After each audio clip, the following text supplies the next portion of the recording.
This podcast contains discussions about sensitive topics, including mental health, alcohol and substance use, as well as suicide. It may also include strong language. The viewpoints expressed by guests do not necessarily reflect the opinions of the hosts. Listener discretion is advised.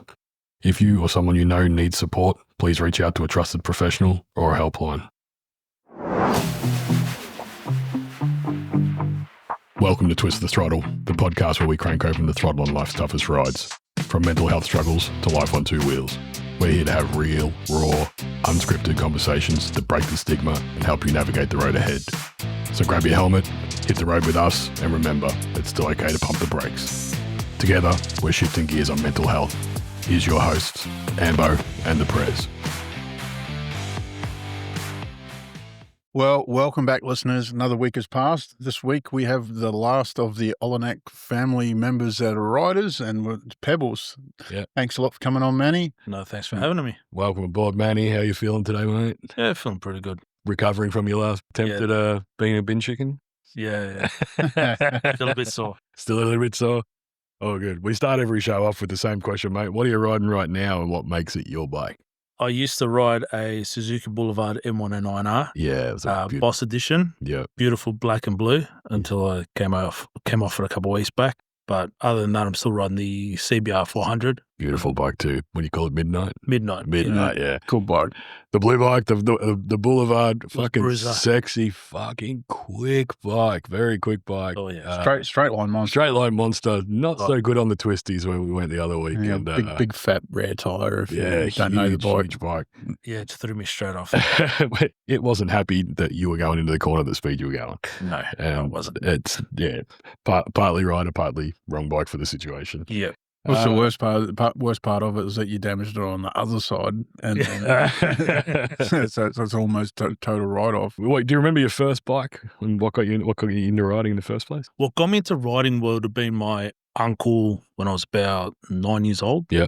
He had, from memory, it resembled a CBR 600. Yeah. The old school with the round lights. Yeah. Mm-hmm. He used to come over and pick me up and we used to go around the block and that. I had a leather jacket and Yeah. helmet. Biker from the start. Oh, yeah. I was a mad fanatic. Then I think it was about 17, 18. Me and my mates, we bought these little Chinese 125s. I still remember. Dirt bikes or pit bikes? I think they were more pit bikes, but they were from like Noble Park. Yeah. And they were like $500 each. So we bought 3 different colors. I had a blue one.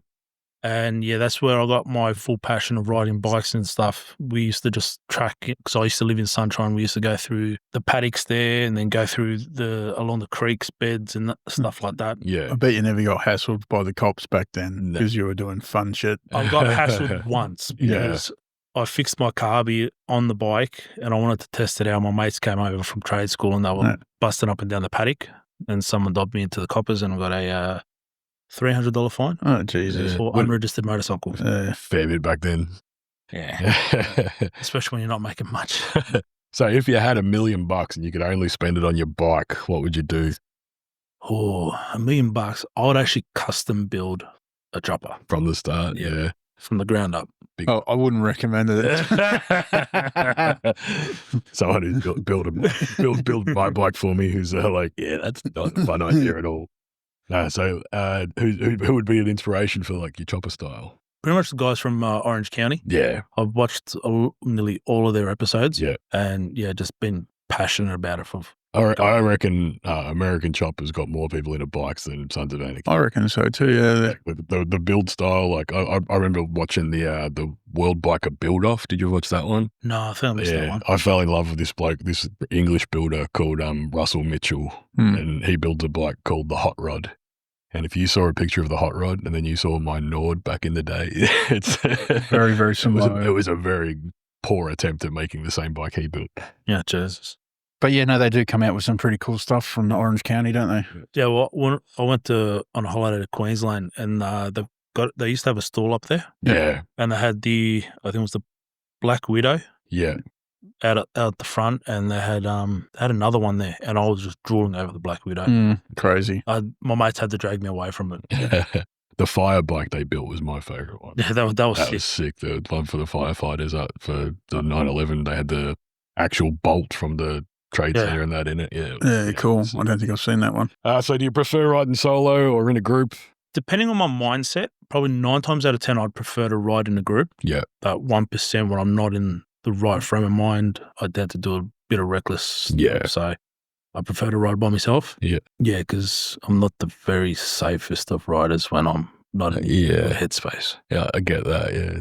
It's a good reset, but it's also, Yeah. Yeah, you can ride your own race. When you're by yourself, when you're with me, you're trying to keep up all the time. That's always fun. Yeah, so Bam Bam's big on having lollies in her pocket. You got a servo that you like to stop into and get some nice yummy treats from, have conversations with random people. Got to mention servos. haven't had a servo where I've had to chat with people. I have been pulled up at the Melbourne Aquarium. Yeah, right. I was wearing my Rustnut t-shirt and It's not as cool as a servo, sorry, bro. Nah. Still got fish.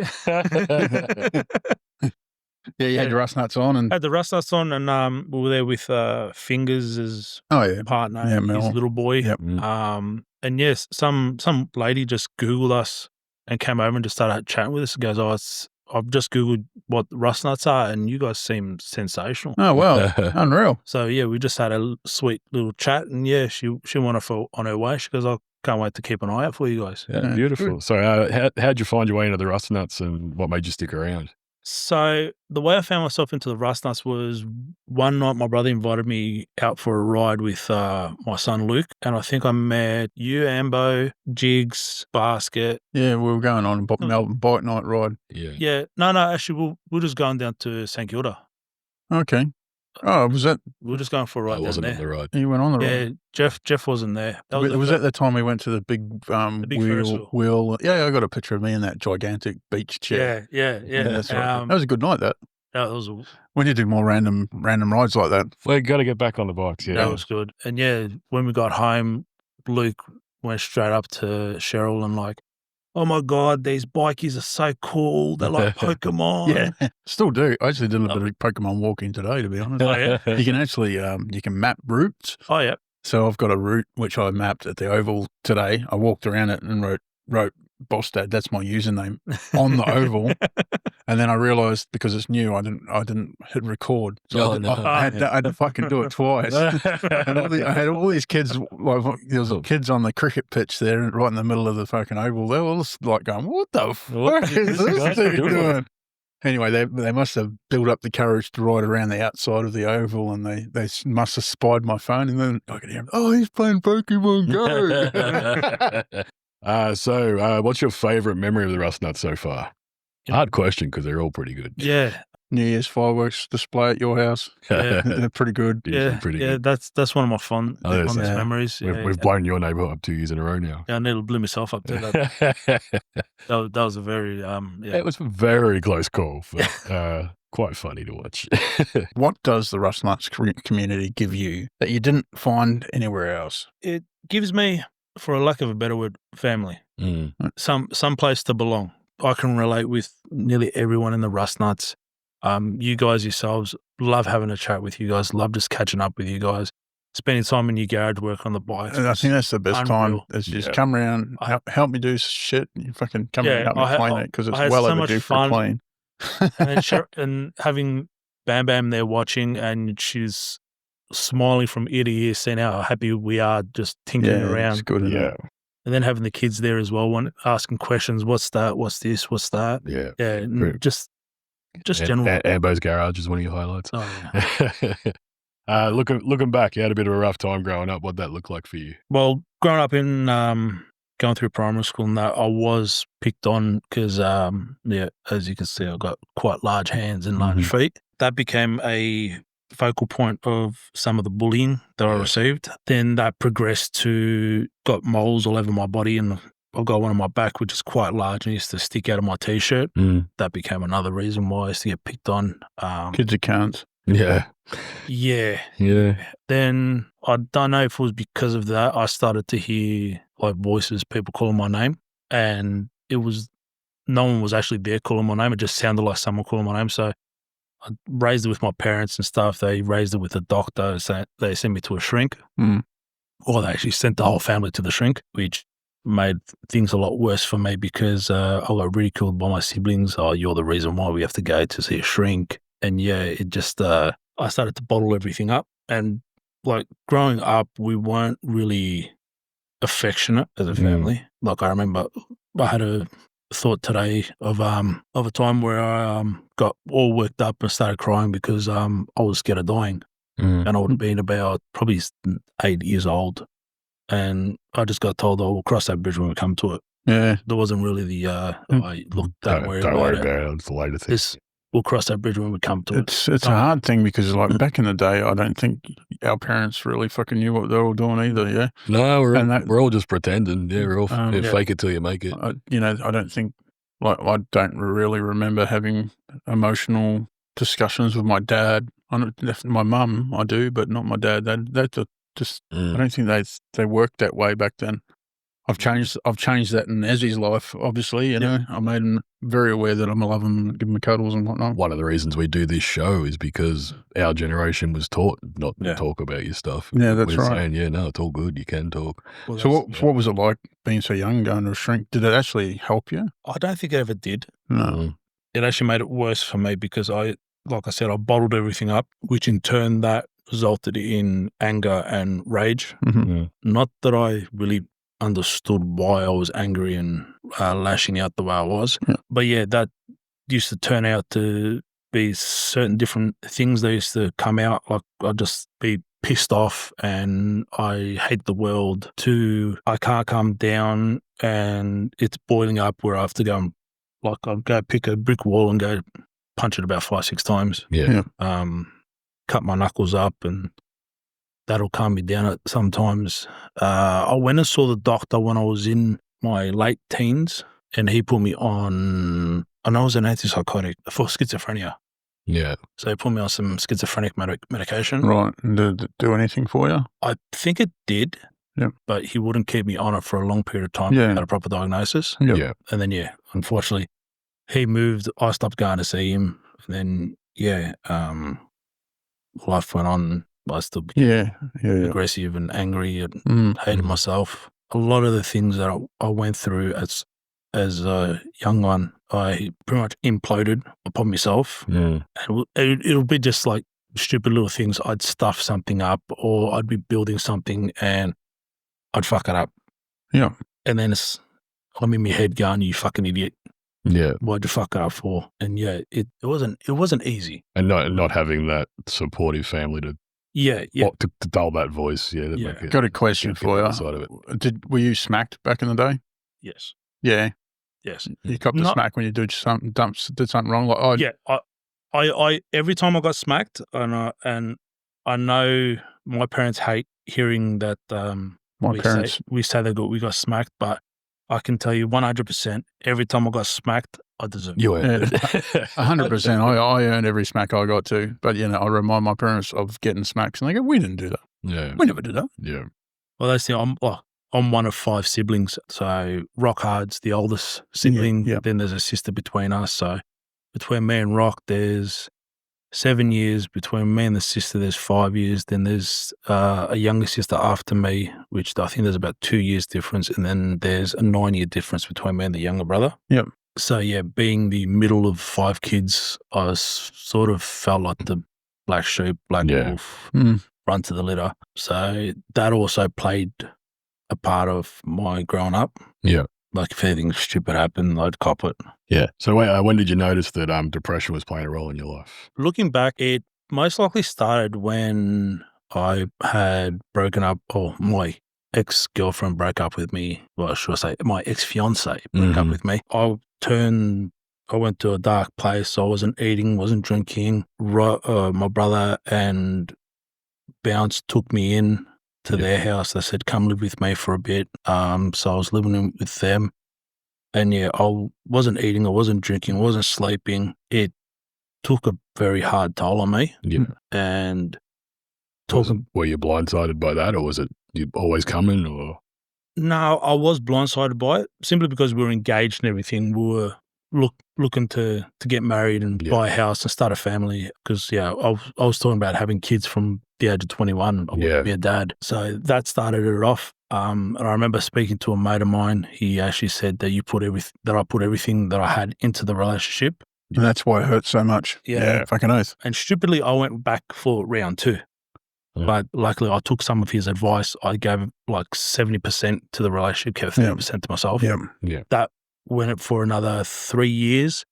And then, she dumped me again because I decided I wanted to buy a house and she wanted to continuing with the partying and everything. Yeah. Different things. You both wanted different things. Yeah, that's right. So, the world happens for a reason. I mean, you met Bam. Yep. I met Bam. Then we had Luke, who I love to death. Yep. Like literally, I would strangle him sometimes. Then we had Evelyn, and then Elise came along 3 years ago.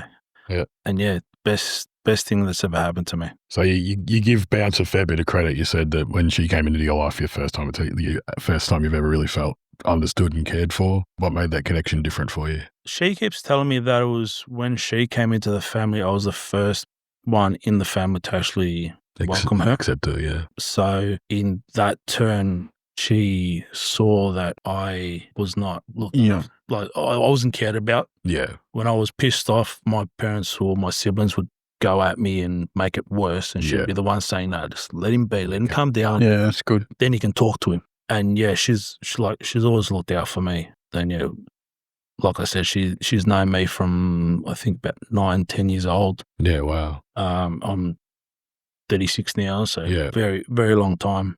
So big influence. Yeah. And, it would have been hard taking on Bam after you've been through that experience with your ex-partner as well. I bring that into the relationship. You started nice and fresh. And well, how hard was it with Luke, and to become a father?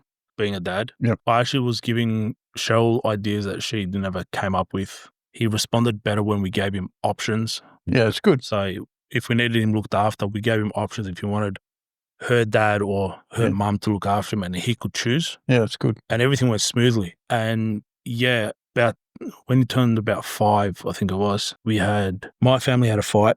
So they walked away from me. Her family had a disagreement. Her and her brother had a disagreement, so they left us. And one of our good friends passed away that Luke really idolized. And he spiraled downward, became aggressive. He'd lash out a lot. Yeah.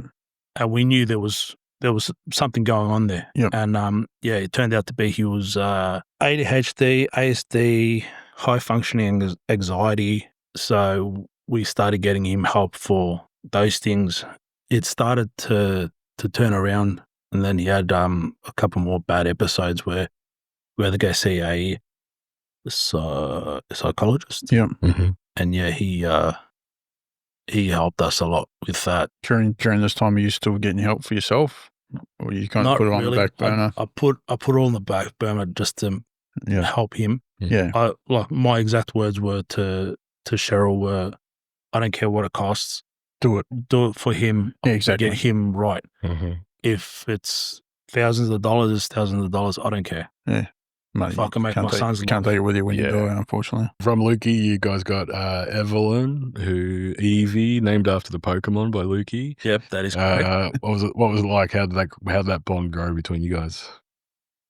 That actually made the 4 of us very strong. Luke took up the big brother role very well. Yeah. And she was very loved by us, me, Cheryl, Luke, Rog, Nicole, Alana, Josh, Thomas. Absolutely loved her. The whole lot, yeah. Around the same time, my older sister was pregnant with her 3rd child. Yeah. Unfortunately, she miscarried at 15 weeks. Yeah. Which hurt them very deeply, but also cut us very deeply as well, because we were talking about them going to school together, getting their licenses together, because he was supposed to be born early January and everyone was born at the end of January. So it would have been only a few weeks apart. So there'd always be that tie to the memory. Yeah. Because of that, we continued with our pregnancy and came out with we're having a girl. And I was picked on for having a daughter. Yeah. Type of thing. Yeah. You can't fucking change that, dude.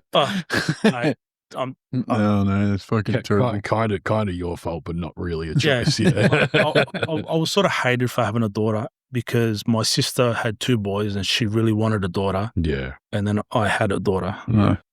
So it was a bit, sort of two-facing type of thing. Yeah. But yeah, things seemed to be going okay after she was born with the family and all that. And then I think it was about when she was 10 months old, I got a text message from my sister asking about all the baby stuff, if she can have her back. Yeah. Because her friends found out she's pregnant and she needs some baby stuff. Yeah. Which was like the slap in the face. Yeah, that's a big slap in the face. We're still kind of using it. Yeah. So we had an argument. Well, Cheryl and I had an argument over it. We packed everything up and dropped it off. Yeah. And got rid of it. Yeah, family's pretty hard, man. Oh yeah, especially European ones. Yeah. After Evie, you had the original SAS monster, little Elise. She's the little cyclone. I've never met a toddler that is more the boss of her family than that one. She's insane. The cutest little, like, do you want to do this? She's like, no. Yeah, we're going to go do this. Like, yeah, okay, let's go do that. Yeah. She can get a whole room full of bikers doing whatever the hell she wants. Oh, yeah. That's a good one. What's one memory that still makes you laugh when you think about Elise when she was little? She is still little. She's sorry. Yeah, back in the day, when she was 3. Back in the day when she was littler. Little. The way she warmed up to all you guys. Yeah. All the Rustnuts. Like, she loves it when we're leaving. Oh, yeah. But she loves it because you guys all get down to her level. Yeah. Like even Abs, he puts so much time and effort into it. Yeah. And yeah, she was calling him Uncle Abs and spending time with him. Yeah. And then unfortunately we weren't able to catch up as much as we liked back then. And then the bond sort of broke. Yeah. It'll be good. It doesn't take long with her. Like I see her every week now, and I'm Uncle Jeff, and she runs up and gives me a hug. Like when I first met her, it took ages to warm up to me. Like normally kids are. Oh, no, she said it to me. She goes, "Not Uncle Jeff. Why, honey? Uncle Jeff annoys me. Doesn't go anywhere near you." I love that. You described yourself as someone who overthinks some things and underthinks other things. How does that actually play out for you day to day? Okay. The overthinking is I freak out and stress out when I go into new scenarios. Mm. So, for example, anxiety. Anxiety type of thing. Yeah. If I go to a job by myself, I'm sitting there and processing everything and going over everything over and over and over again. Mm-hmm.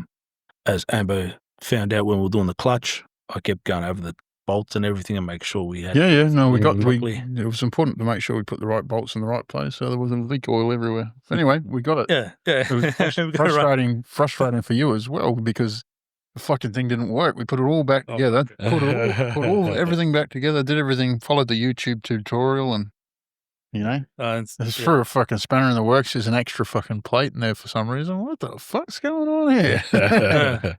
Anyway, we just made that work. Lucky you fixed it. Otherwise, you wouldn't have been able to crash it. That's right. And I wouldn't have sore ribs right now.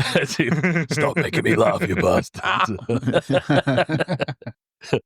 So you've said that things sort of build up in your brain and then you kind of snap. Do you feel the pressure before you break, or does it just sort of hit you all at once? Sometimes I can pinpoint when the pressure's getting high. Then other times it sort of sneaks up on me. Mm. Last year we spent 14 months up in Canberra working and being away from the family, being up there for so long, and the pressures of the jobs and that. I was snapping and losing it nearly every couple of weeks. I think the worst time I actually snapped and lost it was at my brother. I didn't speak to him for 3 days. Yeah. We were living together. Yeah. So there was no really escape for me. No. It's hard to keep that up when you got to walk past each other. Oh, mate. I just went to the room, just laid on the bed. Yeah. Tough times when you're away from home, but you did actually build something freaking amazing. Yeah. Anzac War Memorial up there. You built all the stone masonry stuff for all the walls and whatnot up there. Definitely a legacy to leave behind. It is pretty cool. Yeah. Yeah, no, my spine still reminds me about it. So is shutting down or lashing out usually your response for overstimulation? It used to be lashing out. In my early 20s, there was a lot of lashing out. More recently, I shut out. You shut down, yeah. Yeah. Yeah. So you just recently just got tested for ADHD? No, I'm still getting Gotcha, processed for. I'm waiting for an appointment, but I have been tested for depression. Yep. So I am medicated for depression. Okay, yep. That's working for you? Yeah, for the moment it is, Yep. but I still, that's why I can't wait for this ADHD diagnosis. Yeah. If it's not that, then I know it's something else I've got to try and. Yeah. Dude, I'm on both. Yeah, I'm on medication for ADHD. I'm on antidepressants. Like the combination's life changing for me. Yeah. It's been really good. Yeah, no shame in it. So has exploring ADHD helped you understand yourself a bit better, or helped you learn a bit more about Luke, his problems, or? Yeah, it's sort of opened my eyes a bit more about Luke. It has opened my eyes about certain traits that I've got. Yeah. Mm. And like I said, I hope I can get this diagnosis done soon. So then, not just for myself, but then at least that way I've got an arsenal or a knowledge to assist Luke in his life. Build that toolbox. Being diagnosed early and being diagnosed later, at least I get to understand, okay, this is how I'm going. Yep. I can How does that correlate Luke. for Luke? Yeah. Has what's it been navigating fatherhood with your own mental health challenges? It's been interesting. Yeah. It's been interesting. I remember when Luke and everyone were younger, I actually stopped swearing around them. That's actually surprising. What, you're supposed to do that? Yeah. I never stopped. It's quite funny when they turn around and go up to you and they give you a cut and go, fuck. Yeah. Oh, shit. When they know how to use it in the right context. Yes. It's not just the word. It's exactly. That's the cutest part, when they know the right ways to put it. It's like, how am I smack your bum now? Yeah, exactly. So one of the reasons you actually are on the antidepressants was everyone was telling you, hey, like, what's wrong? Yeah. And you were like, oh, no, I'm fine. I'm all good. And I ended up dragging you down to the beach for a chat and just go, mate, there's something wrong. I want you to get some help. Yeah. And I wouldn't let you leave until you made a doctor's appointment. Yeah. So you're not the bubbly type. I think you kind of like keep it in. That's why I like having you come around and work on shit in my shed. Because he doesn't talk to you. No, we do. We do fucking just be with one another. Yeah, we can talk about random shit. Doesn't matter. You know, the movies with Jay and Silent Bob. Yeah, Manny's my silent. He doesn't say much, but when he does, it's really worth listening to. He's got that profound insight. I love it. Yeah, no. If someone actually come to you with mental health issues, where would you send them? What would be your first protocol of? I probably would tell them to go speak to their GP. Yeah, and have a chat with them. Then look.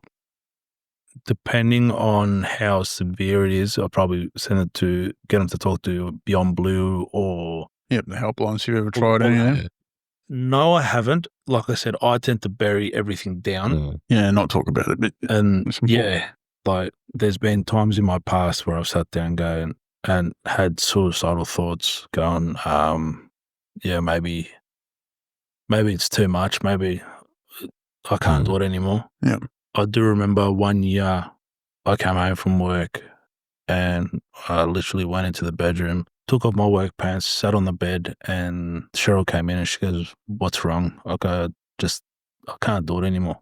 Mm-hmm. She actually freaked out. She actually thought I was saying I was going to off myself. Yeah. But what I meant when I told her that I couldn't do it anymore was I couldn't smile. I couldn't put my mask on. I've always been the type of person, I'd rather see someone else smile and see someone else happy. And it sort of gives myself purpose. No matter what you cost yourself. What was it the saying the other day? You can't fill up everybody else's glass if your glass is empty. Yeah. Well, that's why I try to make at least one person laugh a day. Yeah.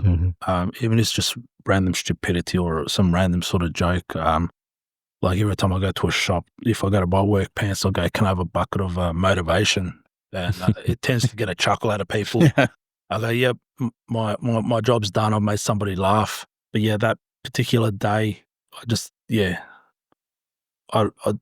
felt like there was a massive weight on me. I just couldn't be my normal self, and it sort of killed me because the next day we were going to go for a Father's Day ride. Yep. And I just said, I'm going to stay home with the kids, and I sent my wife out with you guys for a ride. Yeah, she would have hated that. Yeah, I know. She was complaining the whole way. Yeah. Which has dubbed me the wife. The wife now, yeah. We talk about that a bit. So if you did meet someone else who was like going through the same thing, bottling things up, what advice would you give them?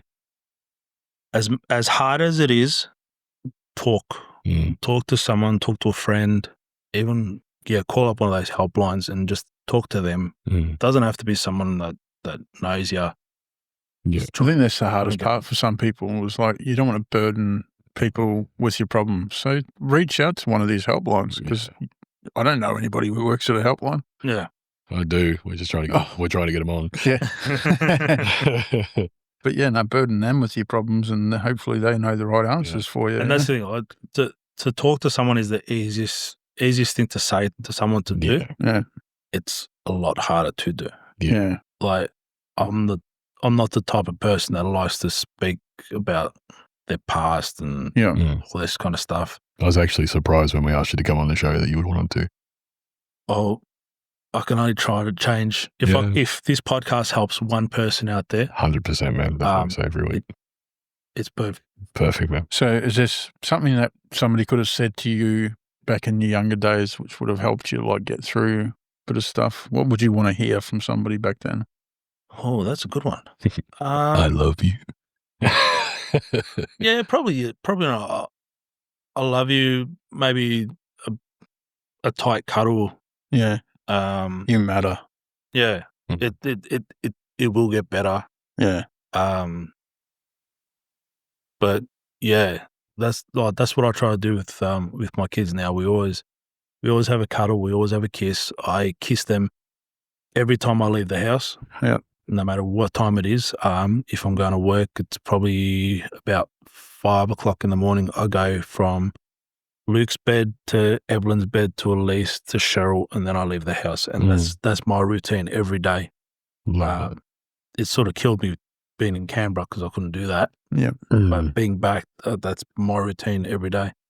It was a hard slog, that 14 months. Yeah. The whole family was really knocked sideways. I mean, we try and say, money's not everything, but without it, life gets a lot harder. Yes, so it does. the sacrifices that you and not only that, you and Rock put in. It was a family business too, so you couldn't just go, fuck it, I'm not doing this anymore. Yeah, that's right. You kind of had to. On to a bit of a lighter note. What makes you proud of the man you are now? My 3 monsters. Yeah.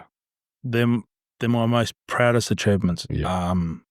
To see Luke growing up, him playing soccer, trying out different sports. Now he's got an e-bike that he's popping monos on, and he's super proud of himself. And every time I come home, Dad, check this out. Look, I could do the whole court. Yeah. To Evelyn. I think I was out the front for half an hour watching. Yeah. He's loving it. Yeah, he's really doing good too. Yeah, he's killing it. Oh, cool. And then to Evelyn, I actually, because of the motorbike accident, I had to go to one of her school meetings. Yeah. With her teacher, and to find out that she's reading at a level above what they wanted her to, and she's doing so well in school, made me even prouder. And then smart cookie, having the hurricane at home. Yeah. The way she is, the way she processes things. She's either going to get into politics and rule the country, or she's going to have the best, strongest prison gang out there. I actually feel sorry for the boy or girl who dates her. Oh, yeah. Yeah. They'll be the... Yeah, I've always said that. I'll hand over Daisy and I'll shake his hands and go, I fucking tried. I tried. I'm saying good luck. Yeah. So you're a qualified cabinet maker. What first drew you into doing that? I actually wanted to be a carpenter by trade. And like my godfather was a builder. One of our other members I think still works for the same company. He works with my Thunder. god brother, Thunder. I wanted to get into work with him and start doing carpentry because I loved working with timber. Yeah. Yeah, he turned around and said, yep, no problems. If you can get to the jobs, you've got a job. And That I was the had issue. no idea how to use public transport. Yeah. Didn't have a car, nothing. Yeah. It was, I think I was about 17. I just decided I was leaving high school. My mate was working as an apprentice cabinet maker, and he goes, "Oh, the boss has got another position going. If you're interested, drop in your resume and do your trial and see how you go." And yeah, next thing I know, I'm loving it. Yeah. I learned from manufacturing the bench tops to manufacturing the cupboards to manufacturing the doors, Yeah, cool. spraying timber doors, Door frames and all that sort of tiles, stuff. everything. Mhm. And then going to trade school because it was not just cabinet making, it was furniture making as well. Yeah, cool. So I made a queen bed, I made a tall boy linen box, bedside tables, a hall stand, a chopping block, all these different things at trade school. And it was the best. I loved it. Yeah. I loved it. Just to see, having a bit of timber and then seeing the final product Yeah. was that pride in creation. Yeah. What got you out of that? Why'd you stop? I became qualified. I was going to drop back and do security for a couple of years just to have a bit of a break. My brother and my father decided to open up a kitchen import business. Yep. And they snapped me up and they go, look, while there's kitchens, do kitchens. When there's no kitchens, come and work in the commercial industry doing tiling. Yep. Yeah, the kitchens dried up and tiling took over and then became stonemasons. Mm-hmm. And you had done all the jolly heavy lifting stuff. Yeah, so became the goat. Yeah. So you work with your brother and your dad, Yeah. like with Rock Hard. What's that like working so closely with family?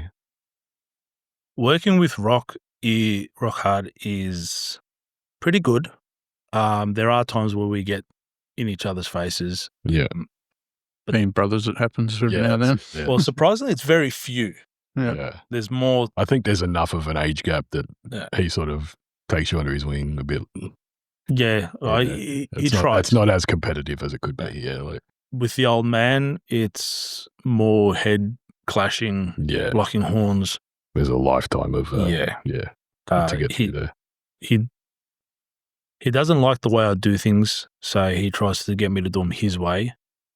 But I've done it enough where I know what I'm doing. Yeah. And he just can't get that.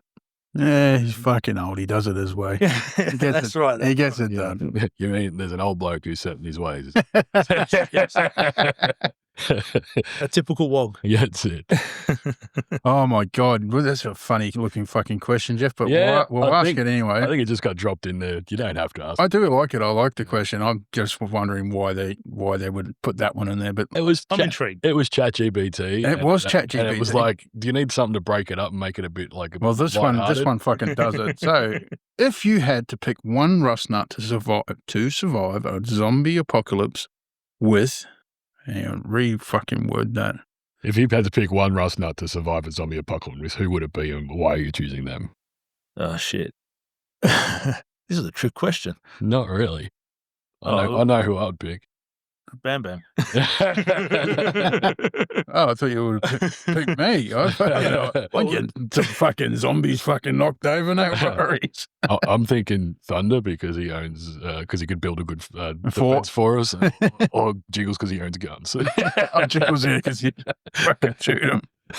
I should never really thought of that. I'll just think with the lower brain, trying to repopulate the earth. I always thought it sometimes you think about shit like that, but I would go to my work because you got all those containers full of shit. You could just make a big fucking fort with containers, make sure all the doors are pointing inwards, and you could have freaking whatever you want in them. And that's it. You survive for a while. I don't know how much food's in there. There is a little bit of food. We'd have 28 cartons full of just car parts or something. Well, I'll tell you a story. Somebody actually come to our work and broke into our work and there was a couple of containers right by the exit gate. They pulled up their car and they backed all the way up to these containers and they fucking opened the first one. It was full of cat toys for Kmart. And I don't know what was in the second one, but the stack that they were breaking into was the Kmart stack. So it was all fucking Anko. Imagine if you fucking, organised, we're going to do this massive fucking job, roll up and it's fucking Anko cat toys. Could you imagine how disappointed you'd be? What are you in for? Murder? What'd you do? Stole cat toys. Gone in 60 seconds. Let's go. What's the weirdest or funniest thing that's ever happened to you on a ride? Well, the weirdest thing would have been that tree that fell on us.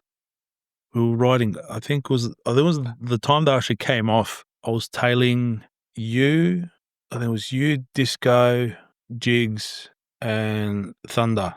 Yep. And I just decided to look up and there was this branch that was just floating down to me and cracked me in the head. That would have been the funniest thing that happened. I don't know what's worse, that it fell or that you watched it happen. Because I watched that happen. That's going to hit me. Bang. Yeah. There it is. And I'm going, ow. And they go, did that hit you? I'm like, yep. So if your bike had a voice, what would it say about you? You're fucking insane. Slow down, guys. Put my feet on the ground. Don't push me too hard. I think it would have an accent. It would have to have an accent. Well, that would have been Bruce's. That definitely would have been Bruce's voice. Midnight's voice would have been, dude, you got to go see somebody. That's the one you got airborne in the city that night, wasn't it? Yeah. Yeah. Because I decided to wander off, and then next thing I know, I see Amber's tail lights right in my face. I'm like, shit. Ended up under a car, and that Indian tried to get me to pay for his tailgate. All right. Oh, yeah, that's right. I remember that night. And he already had the panel beater texter mark around it. He was trying to get me to pay for it. So let's talk about Bam Bam. What's it like riding alongside Cheryl? It is wonderful. Yeah. I must admit, it is wonderful riding next to her. Yeah. It's just funny to see the silly things she does, especially when I've got my either heavy metal music blaring in my helmet. I turn over and there she's doing like some dancing move. The Macarena. Yeah. The chick can ride. I'll give her that. Oh, yeah. Every time I turn around, she's doing something weird. I'm like, what? Oh, yeah. She's got confidence. She's got confidence. No doubt. Cheryl says you're the wife in your relationship. How does that one? Yeah. Do you feel like one? Yeah, sometimes. Yeah. Depends on the strap, I suppose. Yeah. Well, she keeps reminding me that I'm a shit housewife.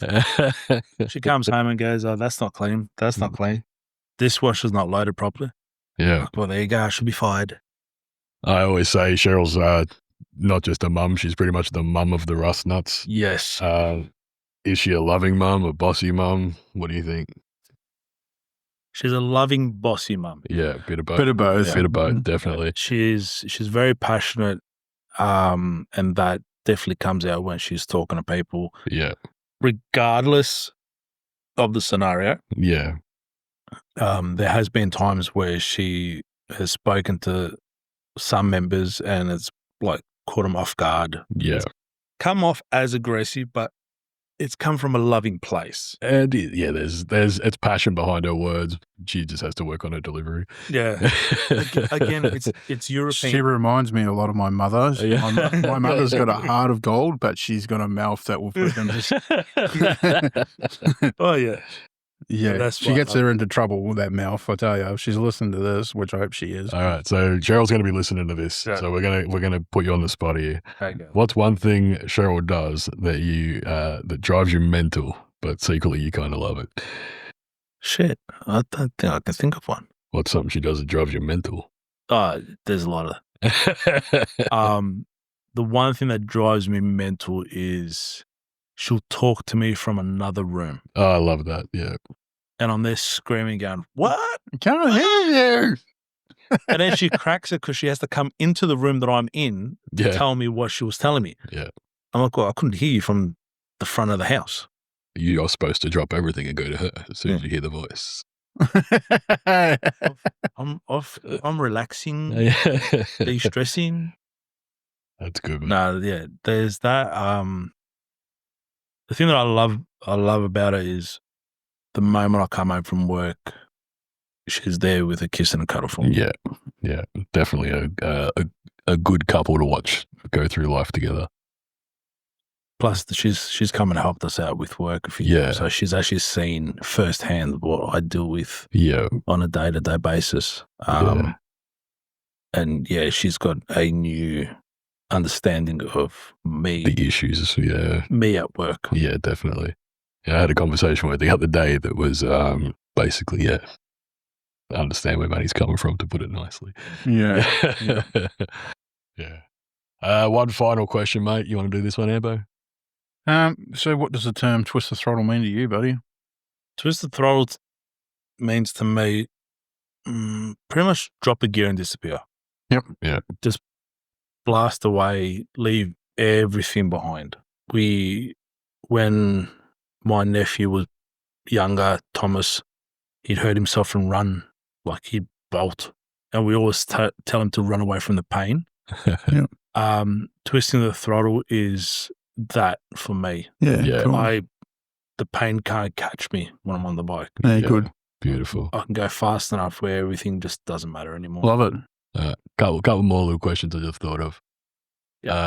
Anything you've wanted to talk about that we haven't covered in the show? That is a good question. No, I think we've covered nearly everything. Probably to highlight what I love about the Rustnuts a bit more was when Evelyn actually met you guys for the first time. When she came out of hospital. She smashed her face at a playground.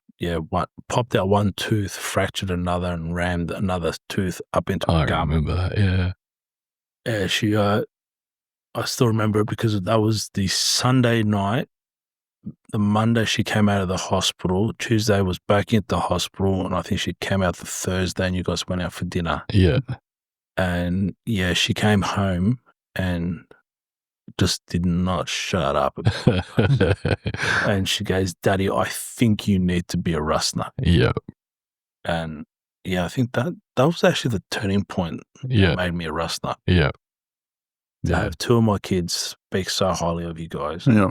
And kids don't really hold punches. No. They'll tell you straight if something's bullshit or not. Yeah. And to hear both my kids turn around and say that we need this. They want you need this. Yeah. Yeah, that's great. They could see the benefit for you. Yeah.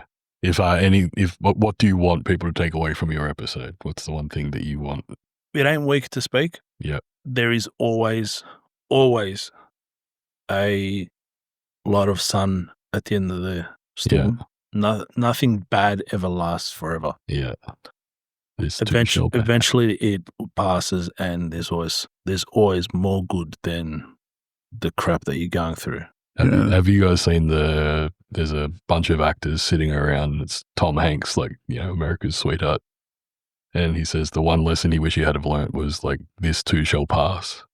He goes, doesn't matter if you've won an Oscar, you've lost everything, you're in the gutter. He goes, this too shall pass. Yeah, it's not, the good times come and go. Yep. Bad times come and go. Yeah, exactly. As long as you keep going. That's right. I love it. Thank you so much for making the time to come. Thank you, Pebbles. Thank you. Thanks for opening up to us. And we love you, brother. See you out there on the road. Will too. See you, mate. Ciao. Thanks for riding with us today on Twist the Throttle. If you enjoyed the ride, don't forget to subscribe, leave a review, and share it with your crew. Remember, no matter how tough the road gets, you're never riding alone. Stay safe, stay open, catch you on the next ride. Keep that throttle twisted.